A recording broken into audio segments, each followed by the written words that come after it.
Right, I do apologise. There seems to have been an issue with my sound. Luckily, the chat was able to bring that to my attention. So, those of you who are patient and haven't abandoned this live stream will have noticed that the sound should hopefully be now working. I would appreciate it if you could just confirm that in the chat, although I'm pretty sure it is working now because I've identified the issue that was causing the problem. But let's begin. Uh, Tonight's Bible study is on the subject of apologetics. And if you want to know more about what apologetics is, I would recommend my Bible study, which I gave 2 weeks ago, which talked more about what we mean when we use this term apologetics and why it might be relevant for Christians to be able to engage in this field, the field of apologetics, and particularly the field of Christian apologetics that we're looking at. But as we begin the study, I think it's important to stress for those who are maybe leaping in that apologetics isn't about making apologies. Rather, it's about defending the rationality of the Christian faith, the rationality of belief in God. And this is a very important field in many ways. And it's a very interesting field for Christians because, of course, as Christians, we want our faith to be rational. We want it to be historical. We want it to be true. And so it's important that we understand, the historical accuracy of the Bible, for example, or what are the beliefs that help us understand that believing in God is a rational belief. But it's quite a large field, and so tonight we're going to look at one particular subset of the field of apologetics. But I want to begin by starting with prayer. So please join me as I say a prayer. Heavenly Father, Father, I thank you so much for all the people who are joining this Bible study tonight. And Father, I thank you that we have overcome the first hurdle, which is the technical difficulty with the sound. Father, I just ask that there be no other issues with this stream, Lord. And Father, as we come to talking about Christianity, talking about our faith, talking about you, Lord, Father, I just ask that you guide my words. Father, we thank you that the Christian faith is a rational faith, Lord, that yes, we put our belief in you, Lord, but you don't ask us to have blind faith, but rather, Father, you help us to have meaningful faith, Lord, a rational faith, Lord. And so, Father, we thank you for that, and we just ask that you guide the rest of this Bible study, and please be with the people who hear this. Please help it to encourage them, uplift them, point them to you, Lord, and please also help it to be helpful in terms of sharing the gospel, sharing the good news about Jesus Christ. And we say this all in his name. Amen. Right. So the subject that we're going to leap into is there can't be just one true religion.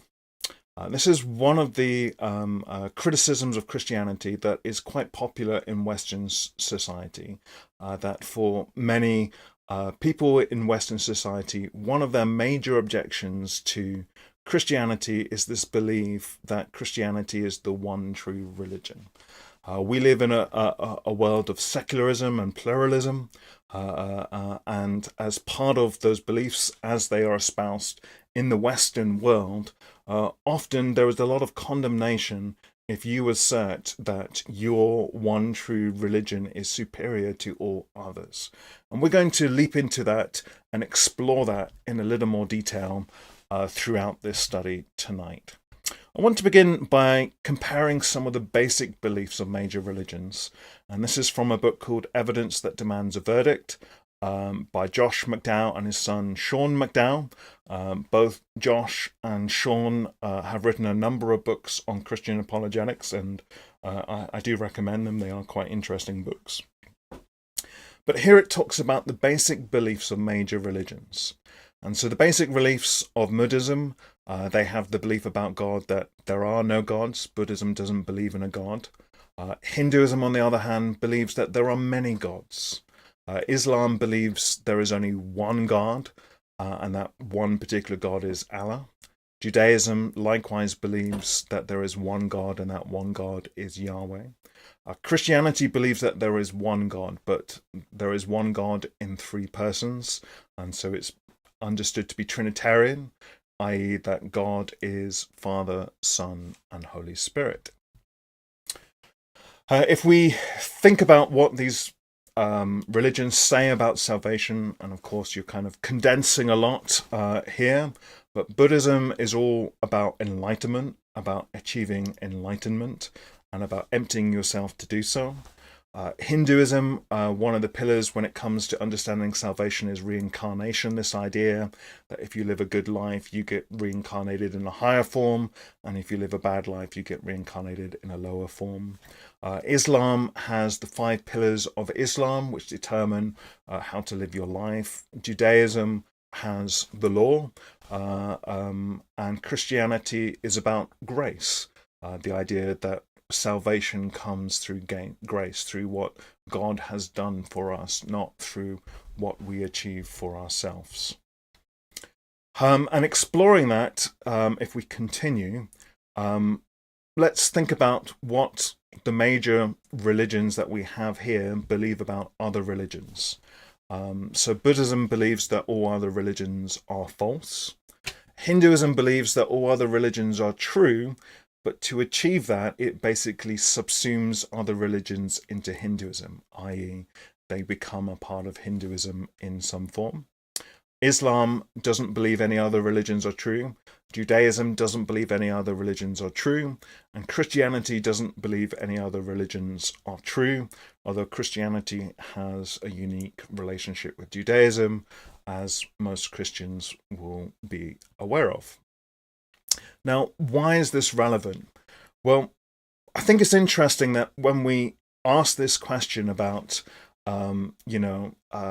one religion claiming to have the truth, the problem with the belief that this is somehow wrong is immediately you're going to have an issue, because Buddhism, Hinduism, Islam, Judaism, and Christianity, which, if you think about it, are the major religions of this world and account for most of the major beliefs, and I'm not including atheism amongst them, but a huge amount of people in the world today, and if we look historically, have believed in Buddhism, in Hinduism, in Islam, Judaism, Christianity. We're talking about a very large number of people. But even if we focus on the present and all the people alive at present who believe in this, the problem is these religions are not religions that can coexist peacefully in many ways. The problem is their beliefs do not coincide with one another. And so when you take this idea that there isn't one true religion, but all religions are equally acceptable, the problem is there are inherent contradictions between the major different religious beliefs. And so that's going to cause you some immediately problem. And if religions cannot agree, what is the outcome? So if religions cannot agree that the other religions are, able to reconcile their beliefs, then the reality is it's very difficult to see how there can't be conflict that arises out of religion. That because religions can't agree on these major areas about how many gods are, who God is, about how we can be saved, and about whether other religions are acceptable or not, then the outcome is that there is going to be conflict in some form or another, whether it's violent conflict or just major disagreements happening in some form or another. And this is the issue that in many ways secularism tries to address. The idea that can we find a way to address this problem that religions don't agree? And really, if we look at how society has approached this, particularly in the West, but not limited to, often there are 3 different attempts to deal with religious differences. And so we can think of many countries where there is a predominant religion, and that's one way to deal with it. But of course, it becomes more of an issue the more multicultural a particular country gets. And so how do you attempt to deal with religious differences? Well, if we think over the last 100 years or so, we'll see that there have been three kind of different approaches that have been quite common. One of them is an attempt to outlaw religion completely. And so this is the idea that if we can stop religion from being allowed, that this will somehow solve the dilemma. The next idea is the idea of condemning religion, i.e. making it so that religion is frowned upon, and this idea that to believe that one religion is superior to another is inherently wrong. And the final one is the idea that religion should just be completely absent from any public discourse, i.e. that religion should be something that is completely private. And I think probably as I've read through these descriptions, maybe you've had some connections you've drawn between your country and the approaches we have here, or perhaps other countries and the approaches here, but let's explore them in a little more detail. So, let's think historically, what are some of the examples of trying to control or to stop religion? Well, we've had some major ones in the last 100 years. Soviet Russia was one where they were very keen to stop religion and stamp out religion. We've seen something similar in communist China, the Khmer Rouge. Nazi Germany had a slightly different approach, but again, it was very much about trying to control religion and to bring religion under state control, as opposed to have the state under control of religion, or to allow religion to freely prosper within the state. So Nazi Germany is a slightly different category to the other three, but it's quite interesting the outcome of trying to stop religion has been overwhelmingly negative if we look at these examples. In his book, The Twilight of Atheism, Alister McGrath writes, "The 20th century gave rise to one of the greatest and most distressing paradoxes of human history. That the greatest intolerance and violence of that century were practiced by those who believed that religion caused intolerance and violence." And so here what Alister McGrath is saying is, when we think of Soviet Russia, when we think of communist China, when we think of the Khmer Rouge, one of the things they were trying to do is to stamp out religion on the basis that religion caused intolerance and violence. And yet the result of doing so was to cause intolerance and violence of an incredibly distressing scale. And likewise, the efforts to control religion in Nazi Germany, the outcome of that was more intolerance and violence. Again, there is a slightly different category when it comes to how Nazism approached religion, had a different relationship with religion, and there are distinctions between Soviet Russia, Communist China, and the Khmer Rouge that you can explore as well. But this is one of the major issues, is that if the aim behind trying to establish that all religions have some right to exist is to stamp out intolerance and violence, trying to solve this through legal methods only compounds the problem. It doesn't make it better. And part of the root, I think, behind many of these ideas that somehow religion could just be stamped out stems from the idea that was quite prevalent over the last 100 years, that religion was something that humanity was outgrowing.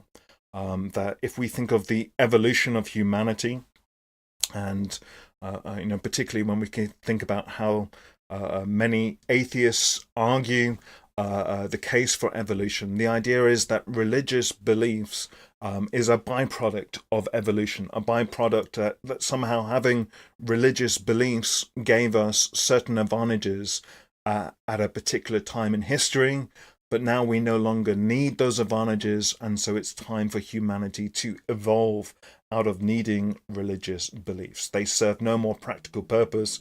On the contrary, they're a hindrance to humanity. And so the idea is that religion would just weaken and die out as humanity becomes more advanced. And often this is phrased in the way that we needed religion in the past to make sense of what we could not explain or understand. But as science has progressed, now we have a better understanding of the world, so we no longer need the beliefs that we had before. We no longer need superstition and religious belief. And it is often a link between superstition, and of course there are things that people were superstitious about which now science can explain. And the thought is it's the same when it comes to religion. Religion is just a more formal or formalized version of superstition, and science can explain away everything that we have questions about. But the problem is, while this was quite prevalent at one point, certainly over the last 20 years or so, it has received more and more criticism, this idea that we are evolving out of religious belief. And one of the things behind that is that the statistics around the world don't support that. In the West, our statistics are often filled with concerns about the decline of Christianity in the West. But overall, if you look at the growth of Christianity and the growth of religion around the world, both are growing. So if we think of Nigeria, there are 6 times more Anglicans in Nigeria than there are in the United States. And these are statistics from the book Reasons for God, which was written by Timothy Keller. It's a very interesting book if you get a chance, and I use it extensively when I'm preparing this particular Bible study. But he writes there is also more Presbyterians in Ghana than in the USA and Scotland combined. He highlights that in the last century, Korea has gone 1% to 40% Christian in terms of shares of the population, and a similar massive increase in Christianity has taken place in China. And when we think of the size of China as a percentage of the world's population, a massive increase in Christianity as a percentage of the population in China means a massive increase in Christianity globally. And so while we can be very focused on what's happening in the West, if you kind of dial out that picture, it doesn't really support the ideas that Christianity and religious belief is on the decline. And it doesn't support the idea that somehow humanity is evolving out of religious belief. And there's more that we can look into, behind that, but that's kind of beyond the scope of tonight's Bible study. So the first idea is that we can kind of ban or make it illegal, make religion illegal, and we can talk about the difficulties there. But one of the other approaches that you see has really invaded, I think, the Western consciousness is the idea of condemning Christianity, condemning religion. So I think it's religion in general, but I think this is often particularly applied in Christianity as the dominant religion in the West, or certainly what was the dominant religion in the West. So how does this work in practice? Well, this approach to condemning Christianity that we can see at a fundamental level is done by stating and restating axioms until they become viewed as common sense. Now, you may be wondering what I'm talking about. It will become clear in a moment, because I suspect many of you will recognize some of the axioms, some of the examples of these axioms that we will look at tonight. And by stating and restating these axioms and making them seem to become common sense, it creates an environment where it's considered unenlightened and outrageous to make exclusive religious claims.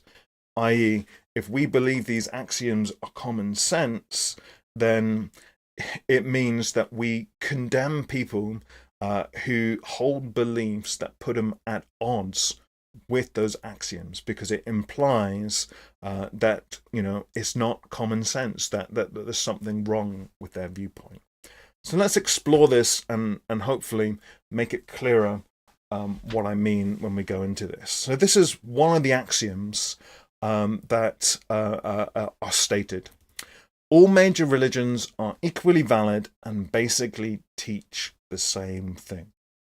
Now, have you ever had a conversation with somebody where, in essence, they've said something like this?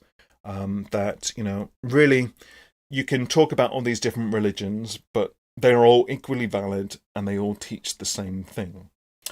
Well, there are a number of problems with this axiom. So while this axiom is quite common, and it is sometimes viewed as a kind of common sense thing to say that, it's not that religions are bad, but in essence, they're equally valid and basically teach the same thing.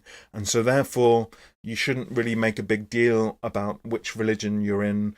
You don't need to worry about trying to convert people of other religions. And certainly, you shouldn't be arguing over different religions because they're all equally valid and they all basically teach the same thing. Well, this is where the problems arise with this belief.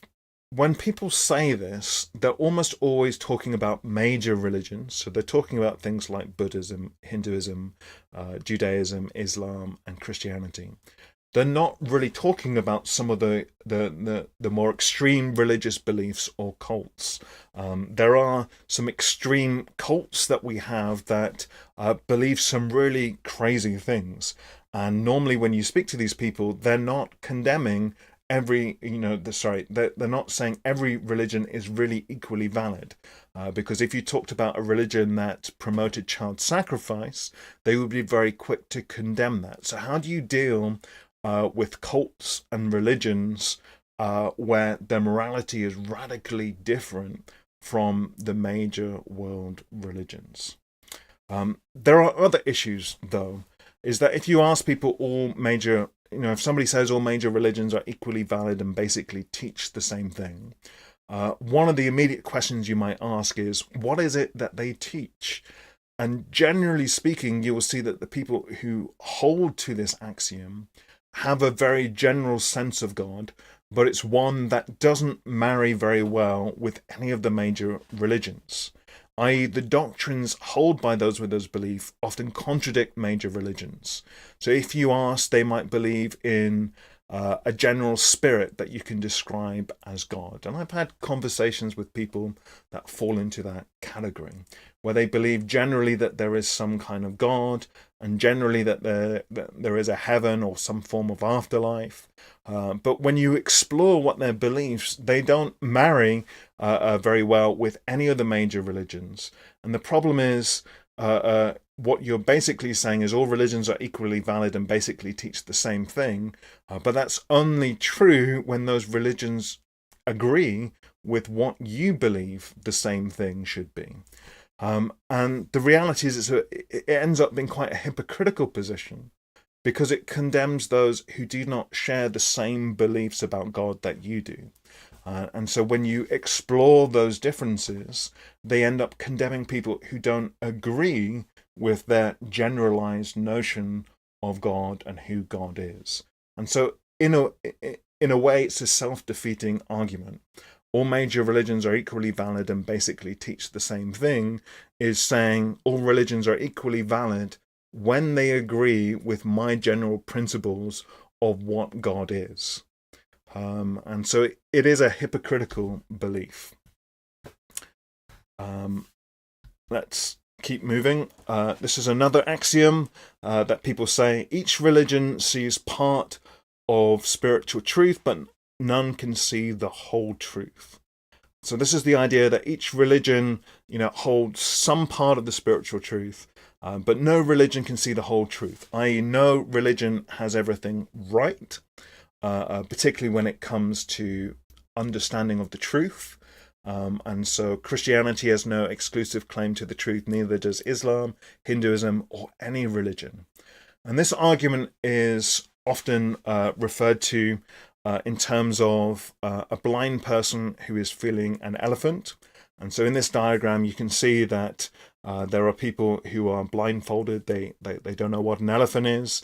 They come across an elephant, and how their understanding of what an elephant is depends wildly from their understanding of feeling the elephant. So, for example, the person who takes the tail of the elephant might think that he's holding on to a rope.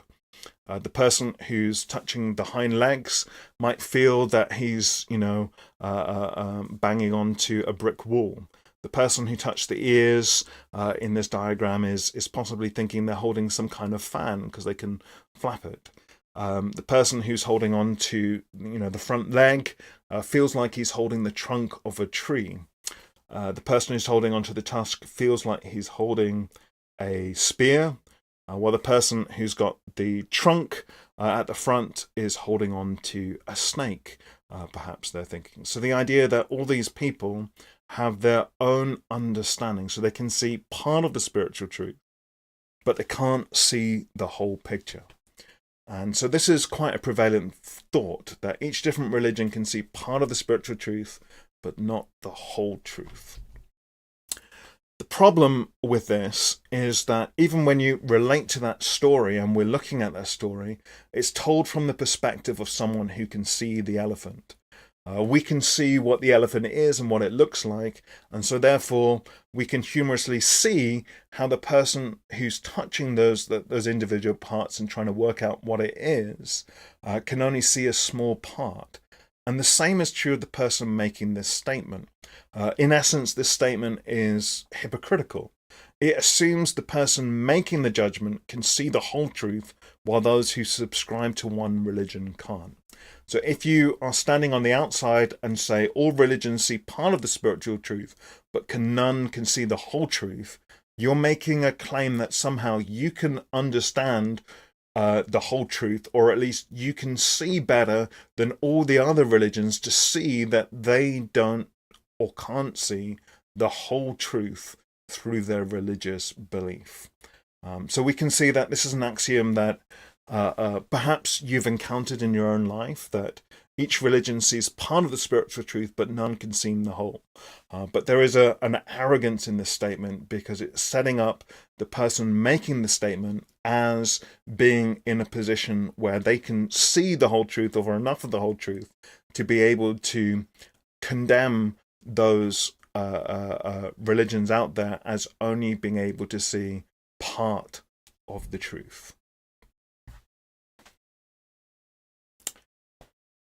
The next axiom that's quite common, we see all of these appear in some form in the West, is that religious belief is too culturally and historically conditioned to be true. So what do we mean by that? Religious belief is too culturally and historically conditioned to be true. Well, in essence, one of the things it's saying is, for example, take myself. The only reason I believe in Christianity is what this is asserting, is because I grew up in a culture and a historical moment that meant I believed in Christianity. And so the idea is we only believe the things that we believe because of our cultural and historical background. And if we were to be removed from those, and placed in a different environment with a different culture and a different historical background, we would have differing beliefs. The problem with this argument is, in many ways, it's a self-defeating argument, because if you believe this is to be true, that in itself is a belief. And that belief is informed by the culture and historical conditions that we live in. And a famous Christian philosopher put this quite astutely in this quote I have here from his book, A Defense of Religious Exclusivism, which was an essay and part of a larger book. But here he writes, "Suppose we concede that if I had been born of Muslim parents in Morocco rather than Christian parents in Michigan, my beliefs would have been quite different." So this is the essential argument that maybe you've come across, that if you were born in one part of the world, you might be brought up believing in Islam, or believing in Hinduism, or believing in Christianity. So really it's just a consequence of time and chance, of where your parents are from and where you were raised. But this is what he says. Suppose we concede that is the truth. Alvin Plantinga says the same goes for the pluralist, the one who believes that, there can be multiple different religions. If the pluralist had been born in Morocco, he probably wouldn't be a pluralist.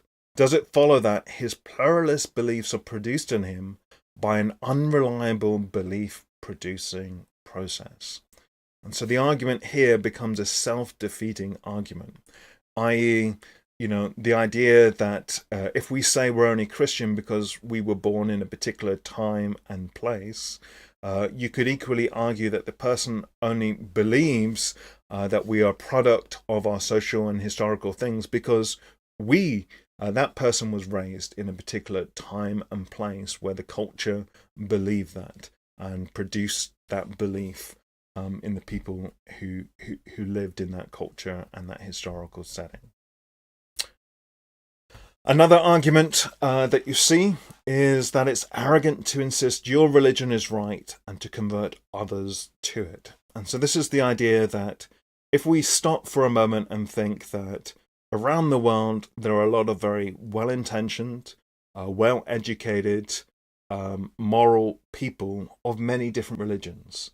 And so if you were to travel around the world, you would probably find that there are some well-educated and very moral people who you might admire who subscribe to Islam or Hinduism or Buddhism or Christianity or Judaism or atheism. And if you understand that these people are well educated, that they hold to their beliefs, that they're unlikely to be changed and converted to your beliefs, isn't it arrogant to insist that your religion is right and to convert other people to your religion? So, the problem with here is in itself a hypocritical statement, because it's basically asserting the same thing. It's saying that its own beliefs, that it's hypocritical, that it's arrogant to insist your religion is right. It's saying that is right, and it's looking to convert other people into that belief. So again, we have that hypocrisy and that idea that it's a self-defeating argument. Because if it's arrogant to insist your religion is right and to convert others to it, surely it is also arrogant to insist that your beliefs about religion are right and to try and convert other people to them. And so it becomes a self-defeating argument. There's hypocrisy inbuilt into the axiom itself. So before I move on to the next point, let's just kind of summarize. So we have a number of those axioms that I suspect that many of us, many Christians anyway, have encountered in some form or another. The problem with these axioms is individually when you look at them, you see that often they're self-defeating, often they're very hypocritical in their approaches. But the problem with them is they're often phrased in such a way that it's created this idea that somehow these axioms are common sense, and that if you go against these axioms, then in some ways you're going against common sense. That's the way that they're portrayed by society. And so the problem is when you get to a religion that has an exclusive claim to the truth, like Christianity, it creates this uncomfortable nature where in essence religions have been condemned as having any exclusivity to the truth, even though to make that claim in itself is an exclusive truth statement, and one that is being imposed upon those of religious belief. So we've looked at, looking to legally ban Christianity or religions, looking to condemn religions. Let's look at another common thing that we see, another common approach, which is this idea that religion should be something that is private, not something that is ever kind of shared in the public square. And I always think Alistair Campbell, and his quote is one that sums this up very well, which is when he interrupted an interview Tony Blair was making to say, we don't do God.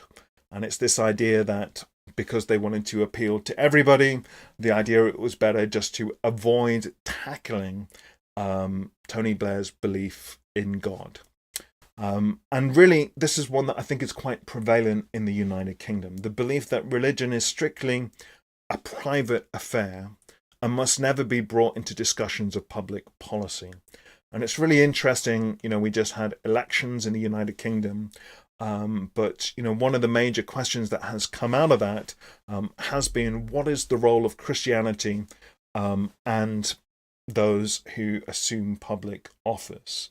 And we can see where many major politicians have run into trouble because they've had faith and publicly declared their faith, where they've been put into situations where it's viewed that their faith would cause issues with public policy.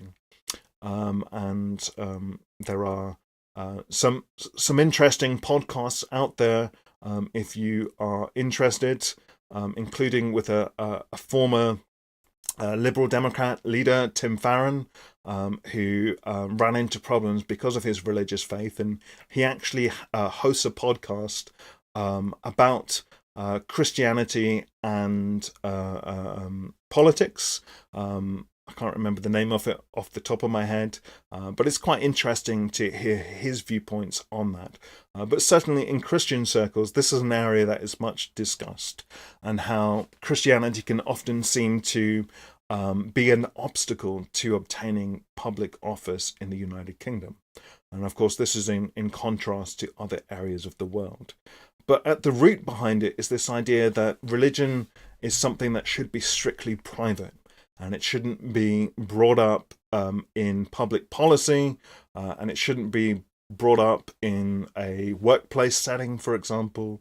It shouldn't be brought up in any of those scenarios in any meaningful way, because it's something private, not something public. I kind of a good quote I have here from somebody called Stephen Carter in his book, The Descent of the Governed. He writes the issue that arises from this. This is what he says. Efforts to craft a public square from which religious conversation is absent, no matter how thoughtfully worked out, will always in the end say to those of organized religion that they alone, unlike everyone else, must enter public dialogue only after leaving behind that part of themselves that they may consider most vital. So it's basically saying that, to put this into practice, you are saying to one subgroup of the population that they need to enter into the public square and engage in debates, leaving behind a major part of themselves. And the reality is that if you were to apply this in a different perspective, I think it would be widely condemned. The reason is because of largely an anti-religious stance, it's viewed as being more acceptable. But I think if you were to apply that from another perspective, it would be widely condemned. For example, if you were to turn it around to when it came to the question of, say, homosexuality and being homosexual, that this is something that's private and should never enter the public square, that would be viewed very negatively, I think, in our current culture in the United Kingdom. And asking somebody to leave behind their sexual identity would be viewed as discriminatory. And yet, to do the same of religion is often not viewed discriminatory, i.e. this idea that people can somehow separate their religious beliefs from their political beliefs or their wider beliefs about the world. And this is the issue that I think Stephen Carter does a good job of kind of bringing out the problem with this idea that we don't do God in the workplace or in politics or in society at large. I think it's convenient for those who don't hold religious beliefs, and convenient to those who want to put religion in a box where in their minds it can't do any trouble. But to do so, it creates a number of problems. And I think this often relates to the paradox of intolerance. Because one of the things that we talk a lot about in society, at least Western society, is the idea of tolerance, and that we should be tolerant. But one of the questions that arises is, should tolerance be inclusive of intolerance? And so if you want to be a tolerant society, surely that should mean you should be inclusive of people who are intolerant. Well, one of the paradoxes that is sometimes stated as the paradox of intolerance is that if you are tolerant of intolerance, then you end up having more intolerance in the system it builds, is the idea. And so you end up in the situation where to be tolerant, you end up becoming intolerant. So this is the paradox that's subscribed. And I think it's the paradox that we see at work here. This idea that we can tolerate everything except the things that we think are intolerant. But the problem is defining that becomes very difficult. And what ends up is you end up with a society often that is less free as opposed to more free. So how do you deal with this in a society? And I think it's interesting how this relates to Christianity. I want to kind of pause for a moment and to reflect. So the questions we've really been exploring is, can any religion make a claim to be the one true religion? And isn't making those kind of claims wrong? Shouldn't all religions be treated the same? Does it really make a difference? These are all things that we've touched upon. And we touched upon how perhaps the government might want to deal with this, how society as a whole might want to deal with these problems, whether it's through legalizing against religions, about whether it's through condemning religions or condemning any form of religious exclusivity, or whether, as we've just talked about, it's about trying to exclude religious from certain parts of political discussions, or all parts of political discussions, or certain spheres of society, whether it's the workplace, whether it's the healthcare system, whether it's whatever it may be. Well, I think one of the things that's important is to go back to how this relates to Christianity, because I think Christianity has an approach that is very relevant in this. You see, the problem is, how do religions disagree with one another? How do religions disagree with those who hold opposing ideas and viewpoints? And this is really, I think, one of the major issues that we are grappling with, is that for society, often religion becomes problematic for society when it ends up causing disturbances and causing violence. And so how does Christianity interact with that? Well, I would say that Christianity, when we stop and think about it, has many things that are to its credit in this area.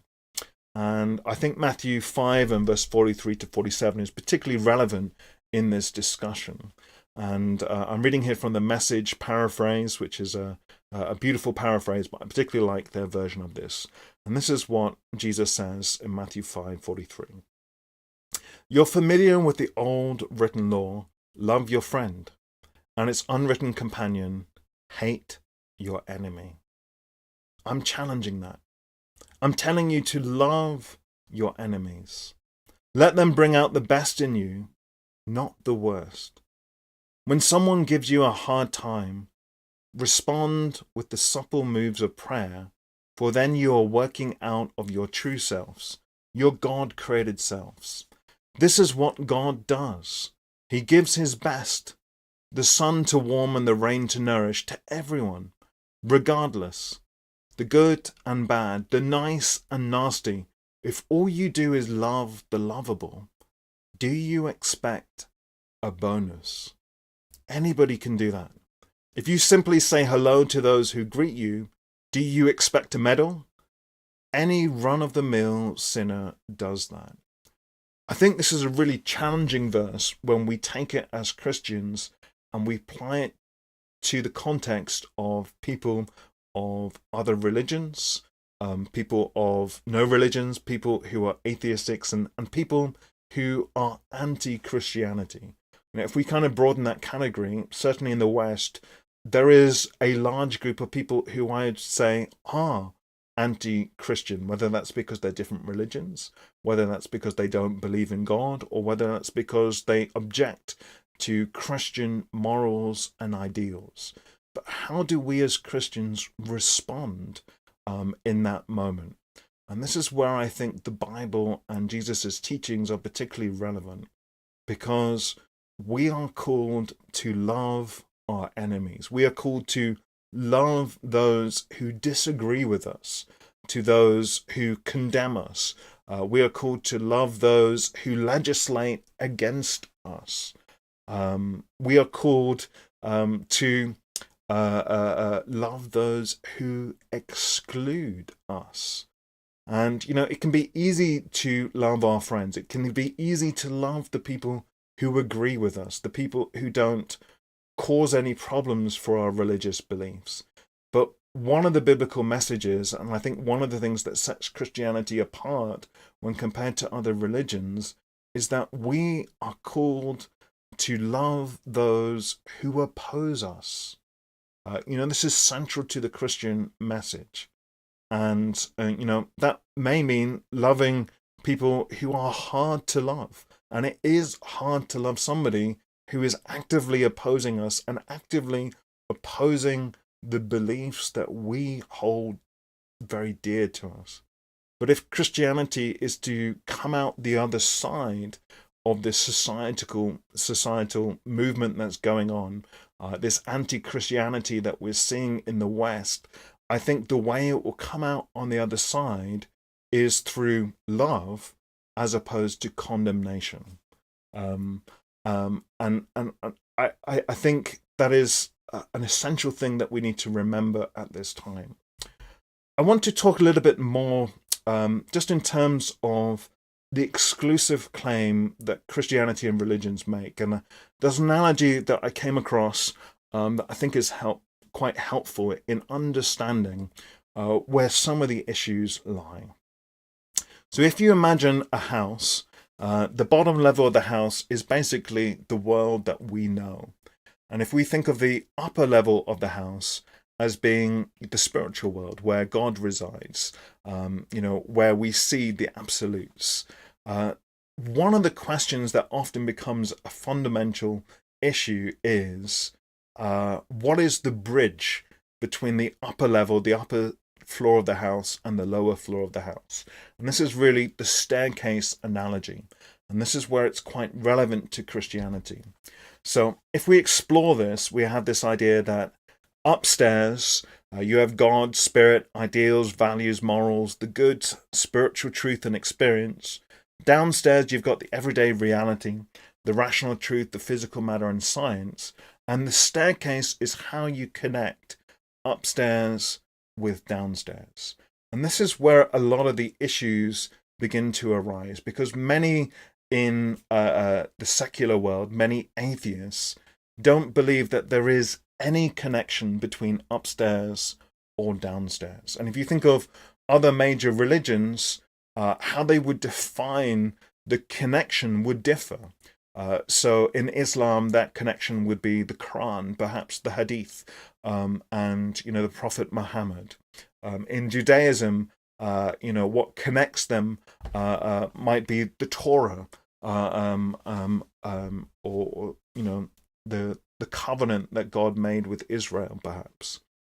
But in the case of Christianity, that connection between the upstairs and the downstairs is the person of Jesus Christ. And one of the things why I think this is particularly relevant for us is when you think about connecting our understanding of God, the spiritual realm, our understanding of goodness and morality and truth itself with our everyday life and experience and everything that's going on in the world around us, right? How can we know for certain that the connection we've made is right? And the problem is, I think most world religions build up towards heaven. And I think, most atheists and secular humanists, from their viewpoint, there is no connection. I think one of the distinctives of Christianity is that staircase, that bridge, doesn't come from our side, it comes from God's side. God has bridged the gap and revealed himself to us. It's not that humans are seeking to attain knowledge of what happens in the upstairs realm. It's rather that God has come down to us and revealed himself to us. And this is one of the major claims of Christianity. And I think it's very well summed up in John 14 and verse 6. And this is where Jesus said, "I am the way, the truth, and the life. No one comes to the Father except through me. If you had known me, you would have known my Father also. From now on, you do not know him and have seen him." From now on, you do know him and have seen him. So Jesus here is saying he's the way, the truth, and the life. He is the stairway, the bridge between upstairs and downstairs. And if we are to know God, we need to know God through that bridge. And that bridge is Jesus Christ. And if we see Jesus, we have seen God. And this is one of the fundamental distinctions, I think, of Christianity. And I think it's relevant when we talk about apologetics relation to how there can only be one true religion, because I think Christianity makes an exclusive truth claim that our knowledge of what it means to be good, our knowledge of God, doesn't come from us trying to understand a realm that is beyond our reach, but rather it comes from God reaching down to us and revealing himself to us in the person of Jesus Christ. And I think the exclusiveness of that truth claim in Christianity, that exclusiveness of Jesus Christ being the way, the truth, and the life, is particularly relevant to the discussion about why Christianity has an exclusive truth claim to the world. So that brings us to the end of our study tonight. And I do hope that you found it useful. But what I want to be doing in this series is to explore some of these key apologetic concepts, very much from the perspective of Christianity, defending the Christian faith, and the rationality of the Christian faith, and the truthfulness of the Christian faith. But we'll explore many different of these claims in the coming weeks. And if you've got any particular ones that you would like me to cover, please do email me at info@gracecom.church. So I'll be back in 2 weeks for another Bible study. I do hope you'll join me for that then as well. We will be having a YouTube premiere coming up this coming Sunday at 11 a.m. So do join us for that as well. So many thanks, and God bless, and have a good week.